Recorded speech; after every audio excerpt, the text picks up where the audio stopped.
Welcome to the intersection of technology, cybersecurity, and society. Welcome to ITSP Magazine. Knowledge is power, now more than ever.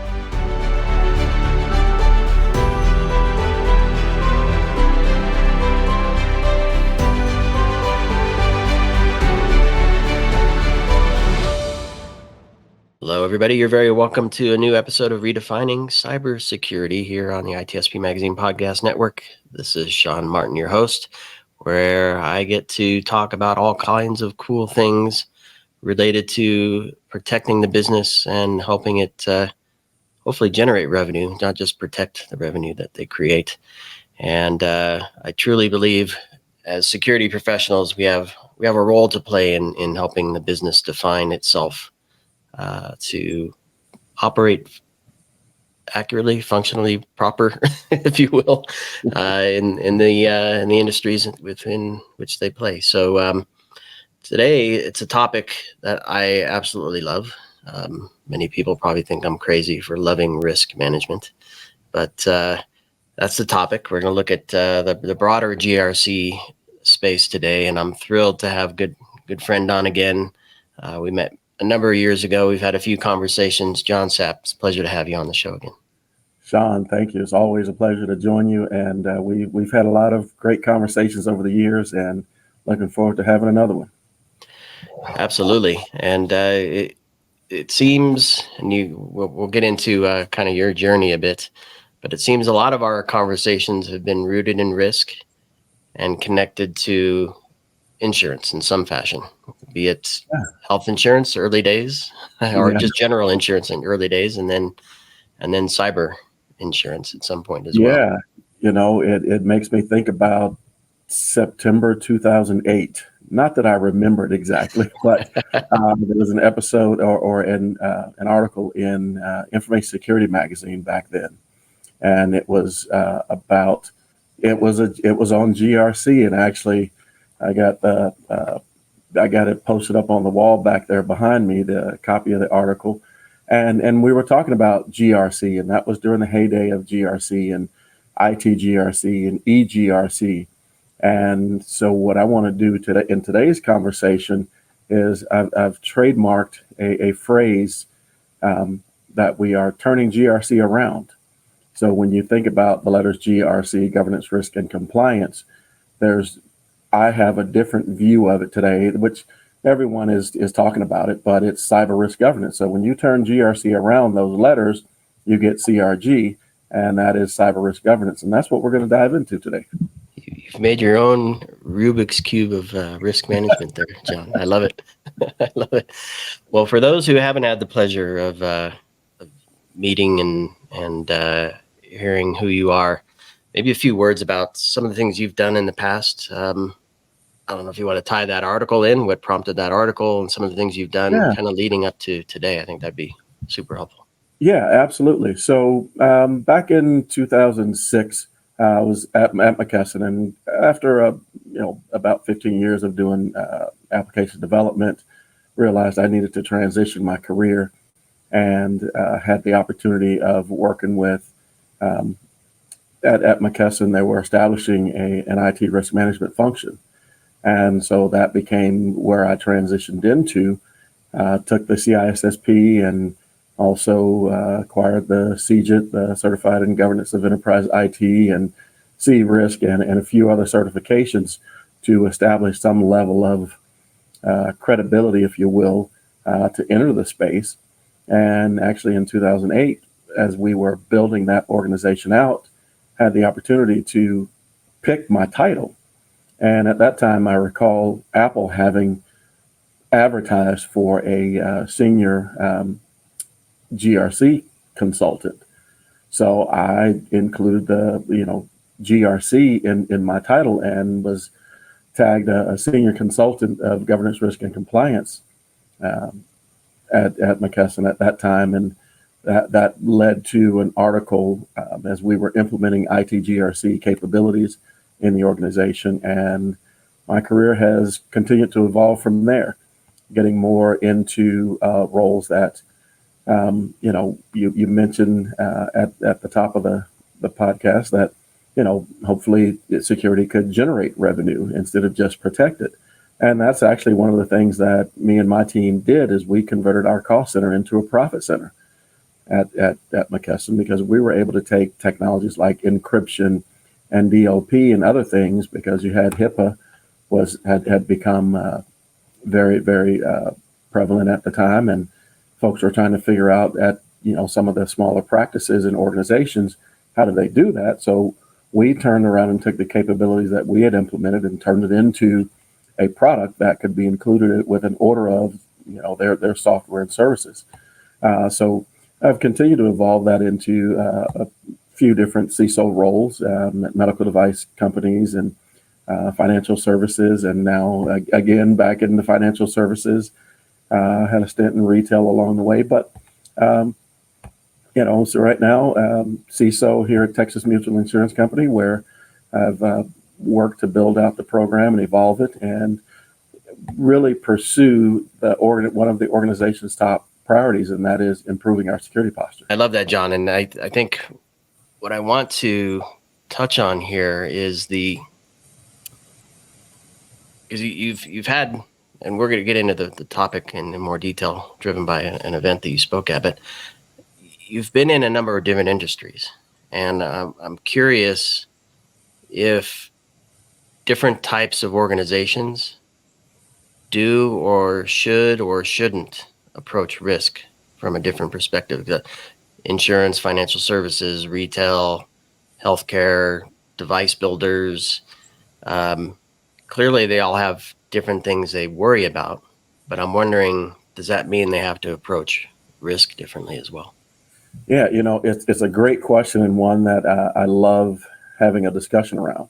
And I think the answer is they should. The approach is the same, although the data elements are different, because it will produce information that will drive the risk-based decision. And that's the key to me, is that it's all about the collection, aggregation, correlation, deduplication, normalization, prioritization, and visualization of that information in order to make that risk-based decision. And I know all the Seans I heard. Yeah, see, you're always at the top of my mind, Sean. And That's right. But when you think about it, it's a problem that needs data to solve it, and it's how you structure and organize that data will be the key to what decision needs to be made. And we've touched on over the course of some of our conversations about this new SEC governance requirement for reporting cyber risk, how cyber risk is being managed, cyber risk governance, materiality of incidents, and so that investors and the like have visibility into what's happening in an organization. And I look at it this way: CISOs, we don't make the decision about materiality. That's the number one thing I would say to a CISO, is don't think that you own the responsibility for making a determination about materiality. That belongs to the chief risk officer, to the general counsel's office, to the CEO. And it's all about providing information. From the security standpoint, we are providers of that information, because we deploy a variety of security technologies to gather data to help us detect an attack and to prevent an attack, or to protect us against an attack if one is successful. So it is about how effective and efficient are we at doing that, and taking that information and putting it into a language that has business risk context for the folks, I say up, down, and across. So up to the C-level and the board of directors, so that they can understand it, because what you want to do is be able to paint the picture about the effectiveness and efficiency of your cyber risk management activities in financial terms, because that's what they absolutely understand. No translation needed. But then you think about down to, and that's helping them understand the risk and impact to the business if an attack is successful. So they can make decisions about the investments that we are asking for from a CISO perspective, and it helps to justify those investments. But then you think about when you say, okay, well, down, what do we mean by down? Well, it's down to the operational and technical level, the folks that are responsible for identifying, detecting, and remediating those vulnerabilities or the misconfigurations or the things that could be the entry point for an attack. And then across, that is that middle layer where you have management both from the IT functions as well as the business functions, and providing a level of visibility that helps them understand, are the people down at the operational technical level working on the right things based on priority and those risk-based decisions that are being made at a management level or at an executive level, and making sure that everyone's on the same page. And that's the elusive alignment that we've been pursuing for forever, it seems like. So does because I'm going to get to the presentation that you made at Planet Cybersec, and so it was all around cyber risk governance. You've changed the order there, I noticed. Yeah. And the first thing that you, or one of the key takeaways it says, is defining what that is. And I'm wondering, by changing the letters, do we have to then redefine what we're looking at? Because you just talked about having a common view and everybody being on the same page. To me, that starts with understanding, well, what is it we're trying to tackle? So that definition.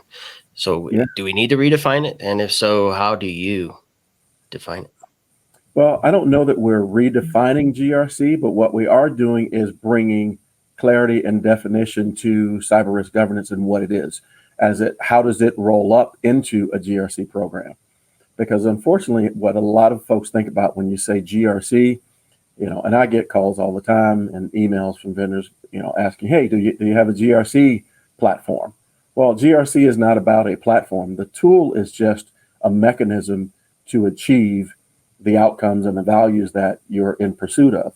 So what we're doing is we're defining those outcomes, we're defining that value, and then we're identifying how we're going to achieve it and developing it. And it's really taking more of a product management approach to it and building a program using a product management methodology to it.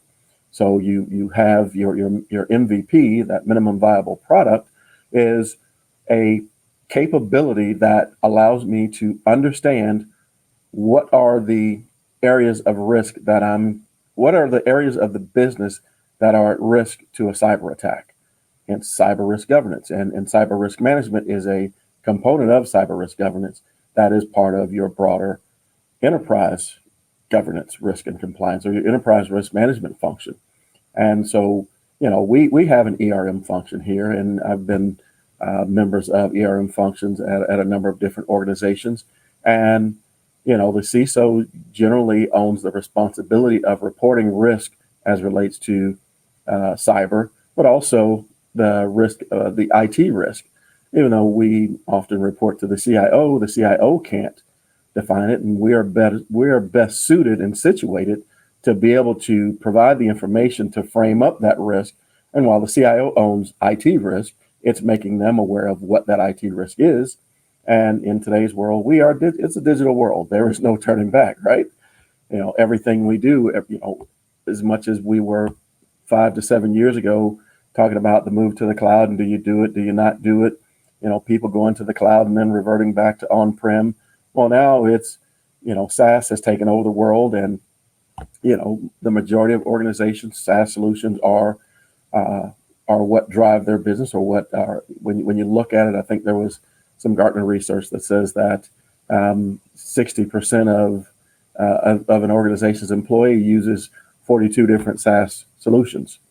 And so there is risk associated with that. But it is defining it so that we can align with, from a executive level, CIO owns IT risk, make sure that they see the picture from their perspective and what impact a disruption in the IT systems would have on the business. CFO owns financial risk, making sure they understand that what those risks are in the other areas that could produce financial risk and impact the company. Same for COO and operational risk, general counsel for legal and compliance risk and things along that line. So I think it's establishing an explicit definition of what is cyber risk, how do we govern it, and governance is about visibility to manage the risk that we've identified and that we are prioritizing and presenting for a risk-based decision.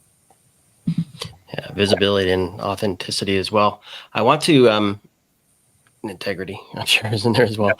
I want to pick on this a little bit, because you piqued my interest with this whole notion of building a product. Because what I hear when I talk to folks is that programs are generally driven by compliance or some event, or they recognize the need, so they turn to a vendor, right, who presumably has the problem solved through their tool, so they just adopt the tool and try to cram it into their operations. Yeah. Or they select a framework or multiple frameworks and try to use that to figure out with a big picture, and then find a tool that supports the frameworks they've selected to again cram it into their operations. What you described, and if I don't know how much you want to share on this, I'm happy to listen. I'm sure the audience would love to hear it as well. How you approach this from a product perspective. That doesn't say the product doesn't have a requirement to leverage a framework, to use a tool or tools, but approaching it from that perspective. I've been a product manager for decades. So those requirements, the MVP, the minimal viable product, is an important piece. Tell us a little bit about that, because I think that's super cool and interesting both. Yeah. So, as you know, with product management, it's about knowing and understanding what is the outcome you're trying to achieve. There's a vision. So usually you've got a vision frame of some sort that outlines what that vision is. So I've outlined and built out a vision for cyber risk governance. What is it? What does it seek to achieve? What are the outcomes that we're looking to gain from it? And not just from the CISO perspective, but from, up to the C-level board, operational technical folks and management alike. It's about understanding what are the requirements from those. And with product, you create personas, right? And so those folks that I just described, there's a persona for them.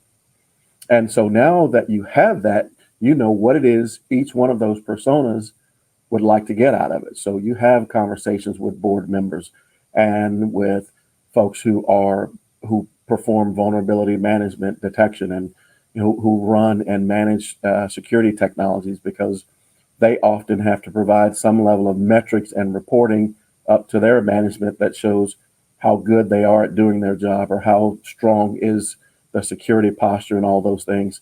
And at the management level, they've got a view of what they need to see, whether it's monthly reporting, quarterly reporting, things of that nature, and what are the requirements they have that they're trying to meet.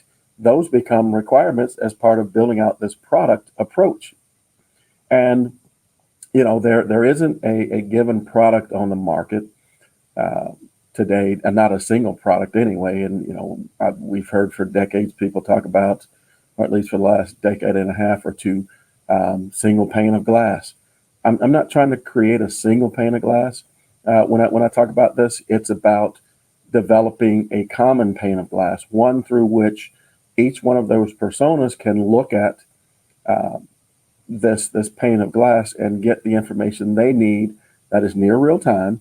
So that, because the threat landscape is ever evolving, the attacks morph, almost, minute by minute, and it's how quickly are we able to respond to that based on the information we have, because that our priorities have to change based on the change in the threat landscape.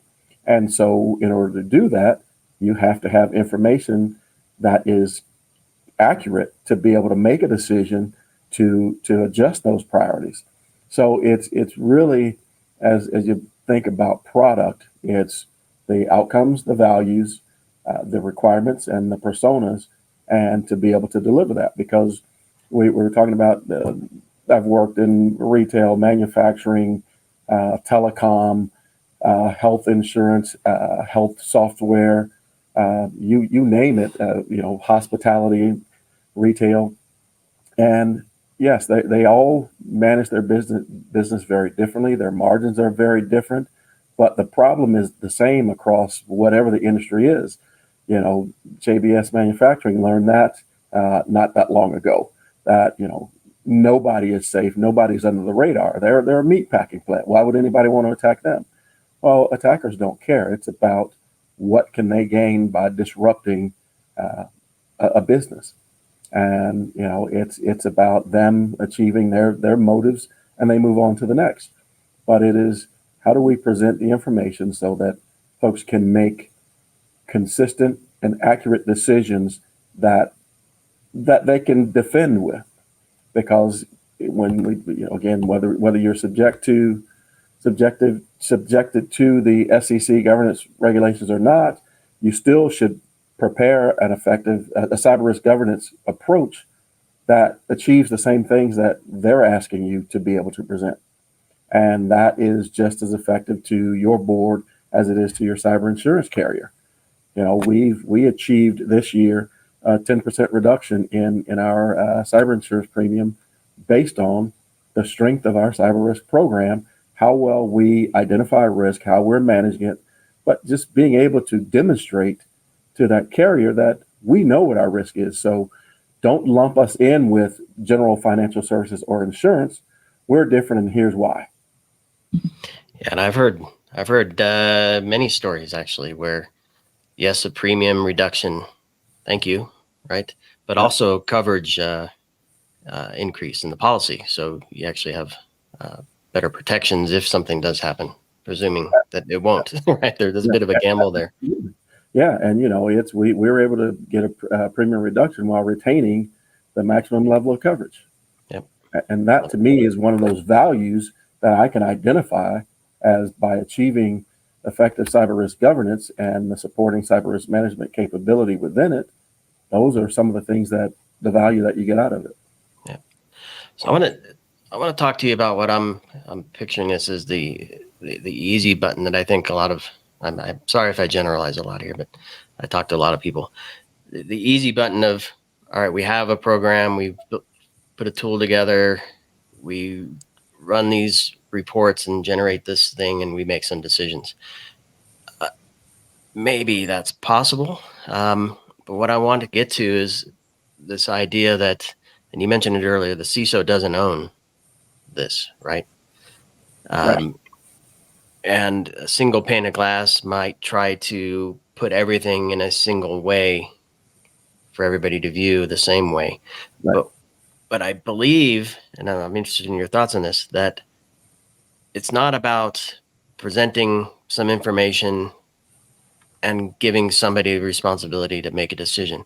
I believe that there's a need to present information in different ways to all the different personas to spur a conversation so that the team, however many people it is, whomever's involved, different risks might include different folks, but that the group determines the best path forward. Because I've had some conversations this week around creating a business and building products, and you might have a great idea. You take it step 1, step 2, step 3, and then somebody says, yeah, but as soon as we reach step 4, we're off the cliff. All right, we got to back it up, right? Right. And yeah, that's a conversation. And if somebody makes all those decisions on their own and doesn't recognize that step 4 is the cliff, you could very well end up at step 4 and not realize it. Well, you're spot on. Number one is that it's about getting all of the data together and aligned so that you can have a conversation and express why a one risk is greater than the other, or why it's a risk at all. Because some folks may not understand it to be a risk. They think, oh, well, you know what? From a risk standpoint, yeah, our risk is low there, so I don't really, I'm not really worried about that. The conversation does need to happen across those different levels, and it starts with a conversation. I think at the information starts the conversation at the operational technical level, and part of it is technical folks having to continue to evolve their ability to put things into business risk context, because that's where the conversation goes then with the management layer. because now you have to help that management layer understand why it's a risk, what the impact could be.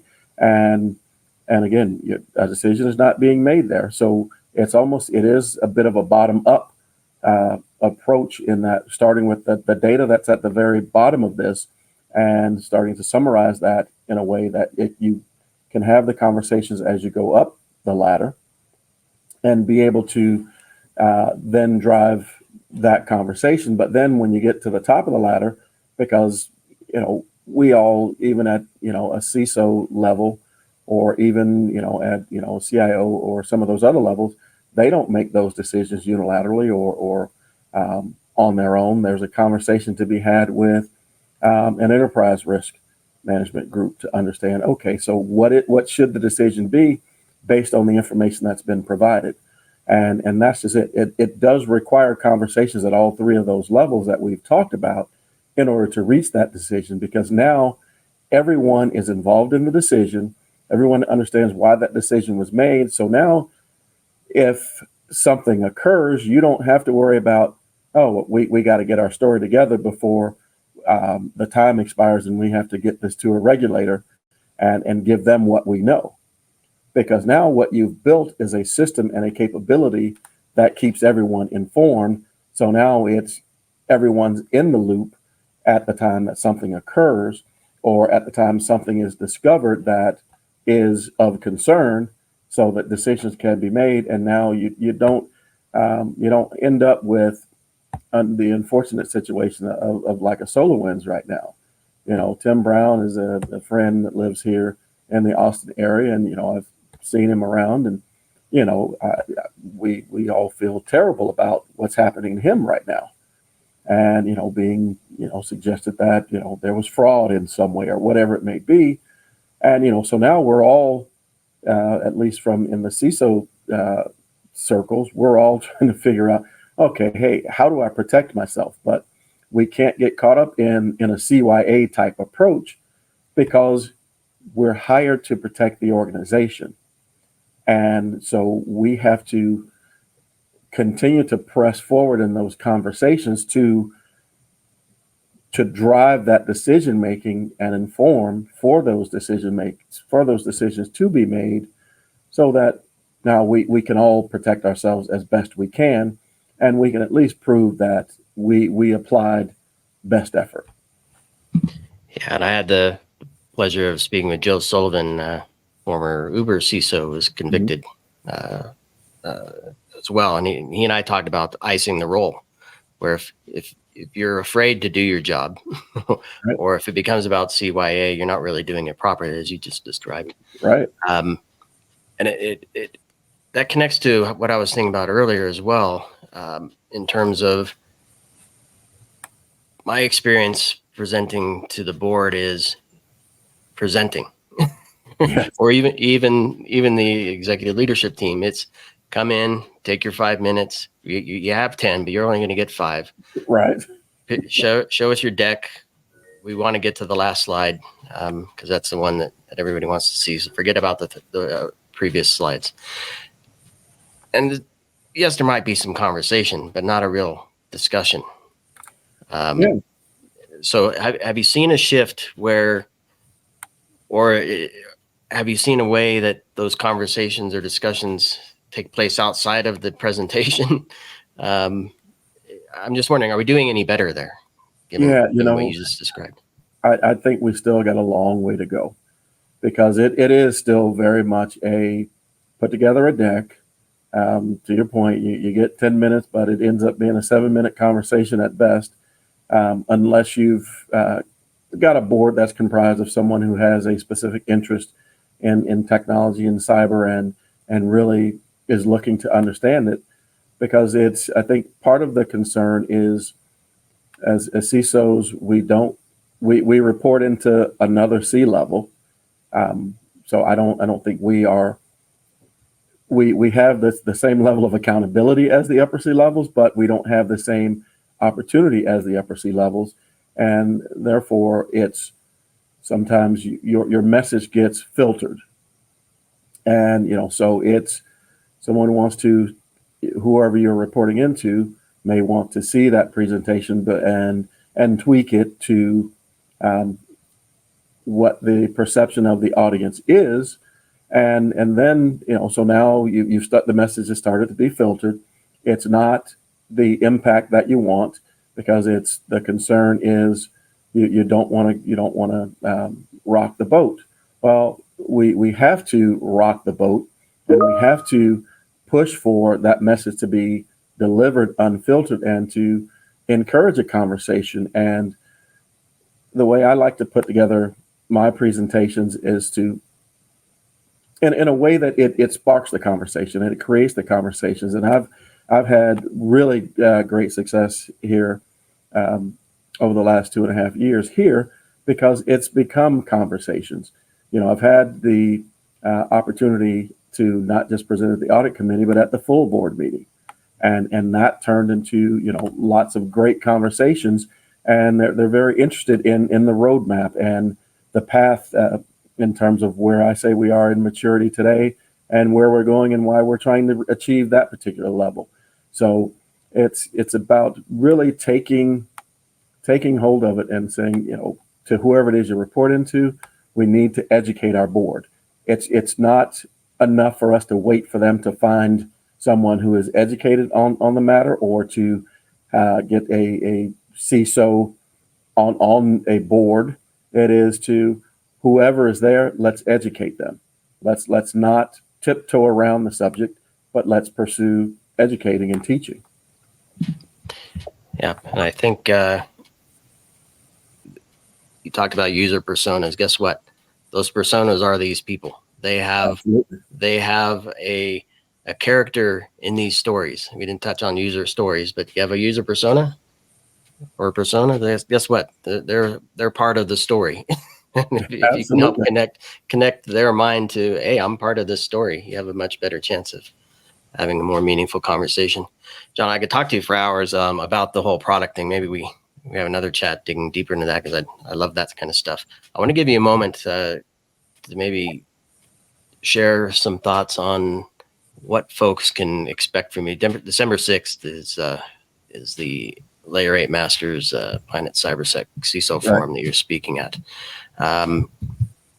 What can folks expect to hear from you there? Well, I will say this: they can expect to hear a very impassioned talk about cyber risk governance, but I'm not doing it to just to talk and to stand up in front of people, but I want a conversation. It's going to be a very interactive discussion.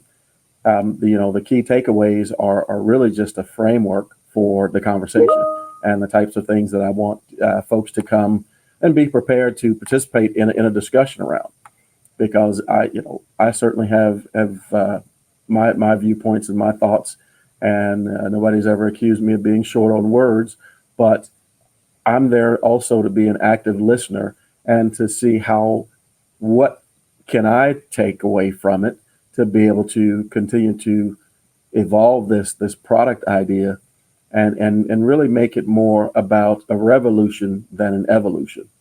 Because I think there needs to be we've been trying to get to these, a set of what do you report to the board and how do you report it and all that. And, those topics are everywhere. That was one of the topics at AWS reInvent this week. Every conference you go to, somebody's talking about how to report to the board, how to talk to the board. Well, this is helping to, I want people to be prepared to expand that conversation, because, not everybody gets an opportunity to talk to the board, but being prepared on how to prepare information for that level, but also the other levels that you do interact with on a daily, weekly, or monthly basis. Yeah, and I love this idea of the product. I mean, the word program is in security programs. So yes. I think generally we look at things like my brain looks like a program. I have a Gantt chart stamped in the back of my brain. But so it's easy to look at things as a program. Maybe a little out of most folks' comfort zone to look at things as a product. I'm really intrigued by this. I'm excited to hear. Hopefully you'll be back. We can talk more about that, and I'm excited to hear what people say and take away from you when you chat with them about this in La Jolla. Yeah, it's always great, John, to catch up with you, and appreciate you thinking like this and getting people to help think differently for their own CISO role and the security programs in their organization. Absolutely. Sean, as always, it's great talking to you. Thoroughly enjoyed the conversation, and I'm always available to come back and continue the conversation as this evolves. Love it. All right, John, thanks again, and thanks everybody for listening and watching. I'm pretty certain you took something fun and cool and meaningful away from this conversation. I certainly did, and we'll include links to a post that prompted this conversation, which also happens to be a link to John's presentation at the conference, and of course ways to get in touch with John there as well. So thanks everybody for watching and listening. Be sure to subscribe, share with your friends and enemies, and we'll see you on the next one. Thanks again, John. All right. Thanks, Sean. Greatly appreciate it.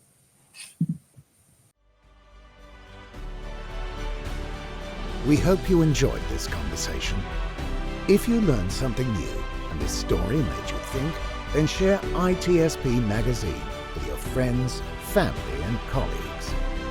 If you represent a company and wish to associate your brand with our conversations, sponsor one or more of our columns. We hope you will come back for more stories and follow us on our journey. You can always find us at the intersection of technology, cybersecurity, and society.